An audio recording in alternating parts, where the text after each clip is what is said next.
Hey, what is up everybody? It's Animac here for AnimeUproar, and Joyboy has returned.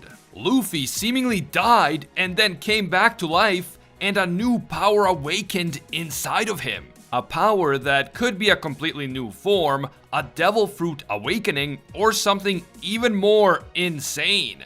The One Piece story has reached the point at which a massive reveal like this had to happen in order to set up a proper final showdown on Laugh Tale.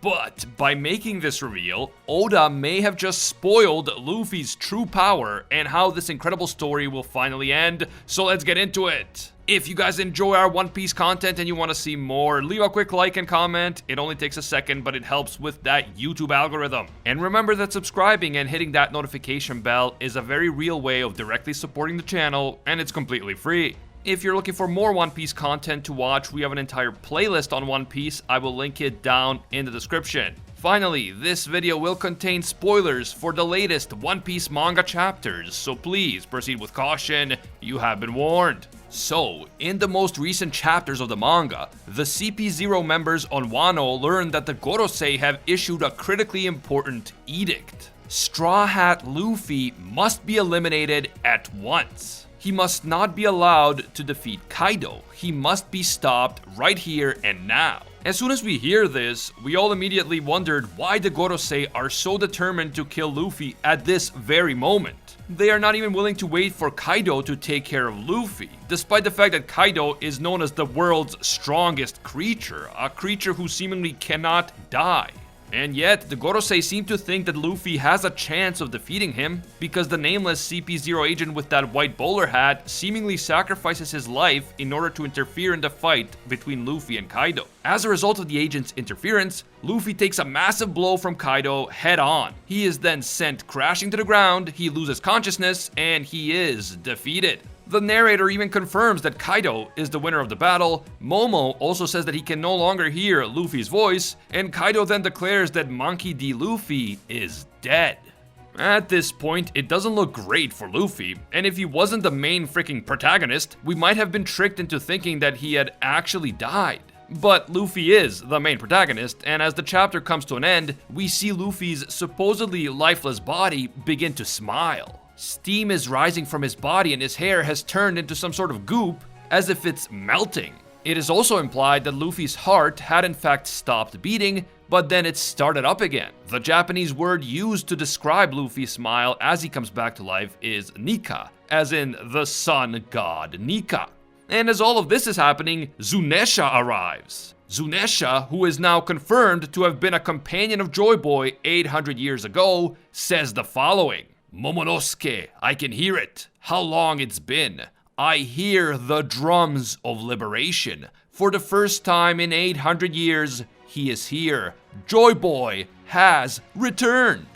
What an incredible chapter. What an insane cliffhanger. And as you might expect, this unbelievable turn of events has made the One Piece community lose its mind, and for once it's completely justified. The long-awaited Joyboy has returned. He is clearly implied to be the same person as the legendary sun god Nika, and Luffy, who was supposed to be dead, has now come back to life with some sort of new form or new power or devil fruit awakening, or all of the above. Okay, so let's talk about Joyboy and Nika, what we know about them so far, and how both of these legendary and mythical figures seem to have awakened within one man, Monkey D. Luffy. On the Ryukyu poneglyph, a man from the surface known as Joyboy apologizes to the people of Fishman Island for breaking his part of an ancient promise. This apology was written during the Void Century, and the nature of the letter shows that this Joyboy had a strong connection to the people of Fishman Island, despite the fact that he himself was from the surface. This is significant in and of itself, because although our knowledge of the Void Century is obviously limited, due to everything else we know about the history of the One Piece world, it is safe to assume that back then the fishmen were actively discriminated against by people on the surface. And yet, Joyboy clearly wasn't one of those who discriminated against them, and I think this is important. Joyboy is believed to have lived some 900 years ago, so at the beginning of the Void Century, but since the poneglyphs are believed to have been invented by the Kozuki clan 800 years ago, the Ryukyu poneglyph must have been created around the end of the Void Century. So there seems to be a gap of about 100 years between the time that Joyboy is believed to have made the promise and the time that the Ryukyu poneglyph was created. In terms of the promise itself, The people of Fishman Island promised to keep Noah safe until a certain day. Keeping Noah safe was part of their promise, and Joyboy's part of the promise was most likely that he would use the power of Poseidon to bring Noah up to the surface. It is also likely that Noah's true purpose is to serve as an ark that would relocate all of the people of Fishman Island up to the surface, which is something that many of them have dreamed of for centuries, but were not able to achieve due to all the discrimination. Again, we have to emphasize that Joyboy is someone from the surface who not only refuses to discriminate against the fishmen, but actually wants to liberate them and bring them up to the surface. I think this tells us a lot about Joyboy, and it draws a clear parallel between him and the legend of Sun God Nika. Joyboy is also the man who left a priceless treasure known as the One Piece on a mysterious island at the end of the New World. This island was discovered by Goldie Roger 25 years ago, and it is likely where the entire story will ultimately culminate. Since the people of Fishman Island continue to faithfully watch over Noah in order to keep their end of the promise to Joyboy, it has always been implied that Joyboy will one day return to fulfill his part of the promise. And now we know that he has indeed returned, even if we don't know all the precise details just yet. Now let's talk about Nika, a legendary warrior who was worshipped as the sun god by slaves in ancient times. The legend of Nika says that he would one day come to liberate all the slaves and bring smiles to their faces. And again, bringing freedom and joy to those who are oppressed is something that clearly both Joyboy and Nika have in common. Combine this with Zunesha talking about the drums of liberation, and there is a strong implication that Nika and Joyboy are the same person. An ancient warrior who wanted to liberate those who were enslaved and oppressed, including of course the fishmen. Luffy appears to be the modern embodiment of this ancient warrior, and so he may be destined to succeed where the original Joyboy failed. The most recent chapters foreshadowed this very thing, because during the battle between Kaido and Luffy, we saw that Luffy was going all out and trying to surpass his limits because he is so concerned about the people of Wano. He knows that if he loses to Kaido, the people of Wano will continue to be enslaved and they will not even have clean water to drink as their homeland continues to be polluted by Kaido's factories. This is the primary driving force behind Luffy's desire to defeat Kaido. He wants to liberate the people of Wano from their enslavement. And this is a goal that is certainly consistent with the idea that Luffy is the modern embodiment of Joyboy and Nika. It is possible that Luffy's noble motivations contributed to the fact that he came back to life as Joyboy. Meanwhile, Kaido, who was himself once a potential candidate for being the modern Joyboy, has the exact opposite goal. He wishes to continue enslaving the people of Wano for his own ends, and the fact that they dared rebel against him means that he is now justified in treating them even more severely than ever before. Maybe Kaido had embodied the spirit of Joyboy at some point in the past, but that is clearly no longer the case. On the other hand, Luffy fully embodies the true spirit of Joyboy and Nika, and that is almost certainly why he is now undergoing this incredible transformation right before our eyes. But speaking of this new goopy transformation, what exactly is happening here? Is Luffy simply awakening a new gear or new form? Is he awakening a new ability? Is his devil fruit itself awakening? Or is the actual spirit of Joyboy / Nika awakening inside of him? Is this new resurrected Luffy going to be the same Monkey D. Luffy that we love? Or is he going to be different now because a new consciousness has awoken inside of him? Is Luffy going to become the historical person known as Joyboy? Is he going to stay the same but just unlock new powers? Or is it going to be some combination of the two? These are the big questions that we need to talk about right now. The best place to start is Luffy's Devil Fruit, because the manga has been hinting heavily that the Gomu Gomu no Mi is far more important than we had ever imagined. It seems clear that Luffy's fruit is not actually called Gomu Gomu no Mi. Its true name was hidden by the world government, because this Devil Fruit is a secret legendary fruit that hasn't awakened for centuries. This Devil Fruit is so dangerous that the world government tried to keep it completely under wraps, but Shanks managed to steal it from the world government, and then Luffy accidentally ate it when he was still a kid.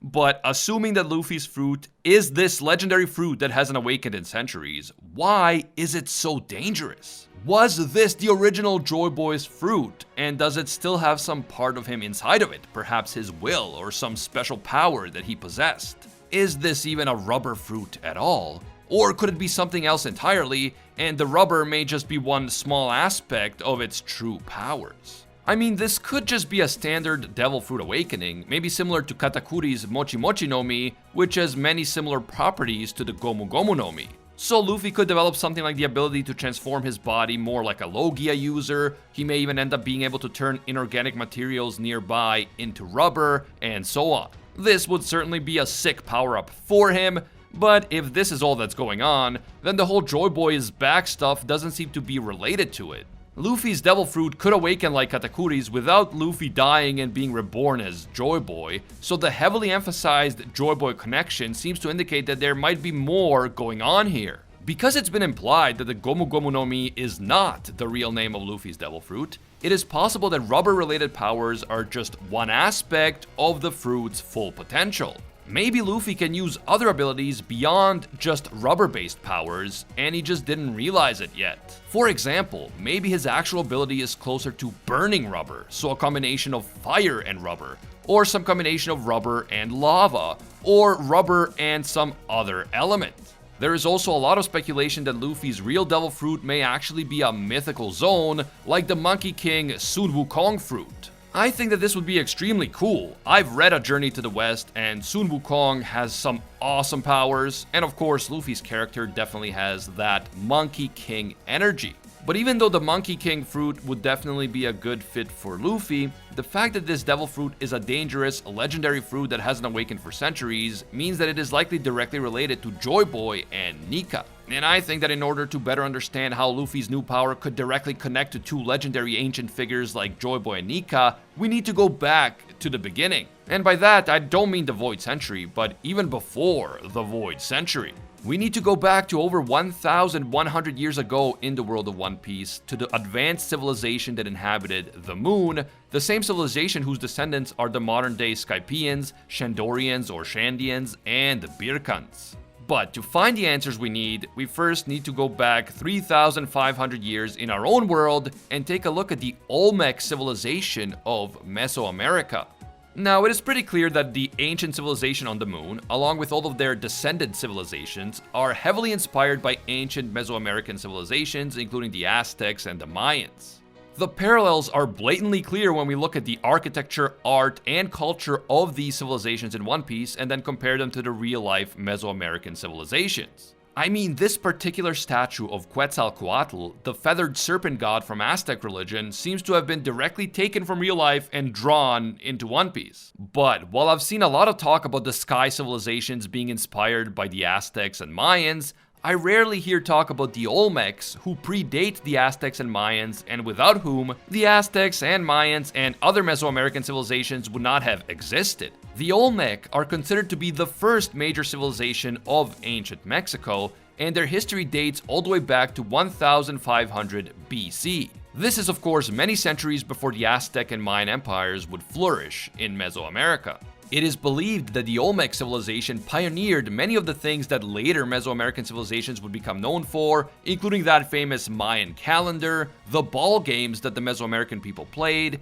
and even the gods that they worshipped. It can all be traced back to the Olmecs. So the Olmecs could be seen as the ancestors of the Mayans and Aztecs, just like the Moon civilization is the ancestor civilization of the Shandorians, Skypians, and Birkas. But here's the crazy thing about the Olmec people. The name Olmec literally means the rubber people, because they lived in an area that was known for producing rubber. Now, Olmec is not what the people call themselves, we don't know what they called themselves, but this is the name given to them because of the rubber-producing area that they inhabited. The Olmecs did not leave behind any written history or oral traditions, so everything we know about them comes from artifacts and from the influence that their civilization had on other civilizations that came later. If this gives you the same vibes as the Moon civilization and the Void Century, trust me, you're not the only one. The Olmecs are probably best known for creating giant head statues, some of which are over 3 meters in height. In other words, these stone heads are just big enough for a certain giant straw hat to fit them. And speaking of giants, the jaguar is a very important sacred animal in Mesoamerica, so it is possible that the giant Jaguar di Sol will turn out to be more important than we even realize. Now, many people have heard about the Aztec god Quetzalcoatl, who often takes the shape of a feathered serpent. Some have discussed the potential connection between Luffy and Quetzalcoatl in the past, especially because Quetzalcoatl was the god of the sun and of the dawn, as well as the winds and the sky. Nika, of course, is the sun god. Joyboy and Luffy are going to bring about a new dawn. So Quetzalcoatl, the feathered serpent, may be an even better fit for Luffy's hypothetical mythical zone devil fruit than the Monkey King Sun Wukong. But most people don't realize that this divine feathered serpent that the Aztecs worshipped as Quetzalcoatl actually originated with the Olmecs. The Olmecs, the rubber people, also worshipped a feathered serpent deity. If the sky races represent the newer civilizations such as the Aztecs and Mayans, then the moon civilization represents the Olmecs. And so the truth about Nika, Joyboy, and the true nature of Luffy's legendary devil fruit may lead all the way back to the moon itself. Now, I'm not saying this will happen because we already have 2 major dragons in Wano, but it would be pretty insane to see Kaido's dragon having to face Luffy's feathered serpent form with like burning rubber all over his body. Anyway, the similarities between Nika, Joyboy, and the feathered serpent deity that came to be known as Quetzalcoatl don't end there. The rulers of ancient Mesoamerica would often equate themselves with Quetzalcoatl, implying that they were his current incarnation or reincarnation on Earth. The Aztec people believed that Quetzalcoatl would one day return to Earth, and according to some historical sources, when Hernán Cortés and the conquistadors landed in America in 1519, Aztec Emperor Montezuma II believed that Cortés was actually Quetzalcoatl returning to claim his throne. Whether this is true is actually still disputed by historians, but this idea of Quetzalcoatl being incarnated in different rulers and returning to Earth to claim his throne definitely gives off strong Joyboy and Nika energy. Side note, but Gonfall and his armor seem to be a direct reference to Spanish conquistadors, which again stresses the parallels between Mesoamerica and the Sky people. Even in terms of his personality, what we know about Quetzalcoatl echoes what we know about Joyboy and Nika. Although in modern Western culture, serpents are often associated with sinister things, Quetzalcoatl was actually a kind and gentle deity, and he did not want to harm any living creature. He was a benefactor of mankind, and he gifted them incredibly valuable knowledge, including things like farming, medicine, and other important crafts. He was loved by the people, and he brought them joy. Oh, and if you're looking for a monkey connection, in his form as Ehecatl, he is the wind, and he is represented by spider monkeys, among other creatures. So, if the key to Luffy's new transformation and the ending of One Piece itself lies with the Olmecs and their Mesoamerican descendants, do we have any clues about what Luffy's new powers could be? Well, right off the bat, shapeshifting is a very popular power among Mesoamerican gods, including Quetzalcoatl, and since he can take the form of a giant feathered serpent, he can also fly, and his powers are associated with the sun, the sky, and wind. That of course gives us many options to speculate about. In terms of the direct rubber connection, the ancient Mesoamericans were the first people to invent rubber balls, and they were a very important part of their culture. These rubber balls could be used for playing ball games, or as important religious offerings, among other uses. Another Aztec god who represents the morning star Venus, and whose name can be translated as Dawn Lord or Lord of the Dawn, is associated with powerful rays that are able to hurt people and crops. The interesting thing about this deity is that there is a known image of him burning a rubber ball. So again, that whole burning rubber and melting rubber aspect could come into play. Also, you might have noticed that I didn't tell you this deity's name, so I guess I have to do that now. His name is Tlahuizcalpaticutli. Now, it is important to mention that to both the Aztecs and the Maya, the rubber latex that flowed from the tree represented blood and semen. Rubber was symbolic of fertility, of new life, and it was often burned, buried, or laid in sacrificial pools as an offering to deities. Now, I don't think that Luffy's power will be related to that other thing, but something associated with blood could be a part of the equation. Bloodletting played a massively important part in Mesoamerican religions, and Luffy has already used a form of blood manipulation as far back as Gear 2. He has also used air manipulation to blow air into his own body, So that wind and air connection to Quetzalcoatl could also come into play. All in all, I think that there are many fascinating theories regarding Luffy's new forms and powers and his connection to Joyboy. I'm a fan of many of them, but I don't think we can underestimate the importance of the Rubber People, the Olmecs, and all the other Mesoamerican connections to the Ancient Kingdom, the Void Century, and the civilization on the moon. Joyboy, Nika, the Gomu Gomu no Mi, and the One Piece itself are all going to take us back to the Ancient Kingdom. And the best clues that we have about the true nature of that kingdom are the real-life kingdoms that inspired it. Let me know what you guys think about Luffy's new transformation. What is his connection to Joyboy and Nika? Is he inheriting this divine will? Is he himself a reincarnation of this legendary warrior? Or is something else going on? And of course, what new powers do you think Luffy is about to unlock? Are we talking awakened Gomu Gomu no Mi, a completely new element like fire or lava? Or does he actually possess a mythical zone fruit like the Sun Wukong fruit or the feathered serpent fruit? Don't forget to leave your feedback down in the comments below. If you guys enjoyed this One Piece video and you want to see more in the future, leave a quick like and comment. It only takes a second, but it helps a lot. And remember that subscribing and hitting that notification bell is a very real and completely free way of supporting the channel. You can also hit me up on Twitter and Instagram at AnimeUproar. As always, thank you guys so much for watching, and until next time, see ya, Space Cowboys.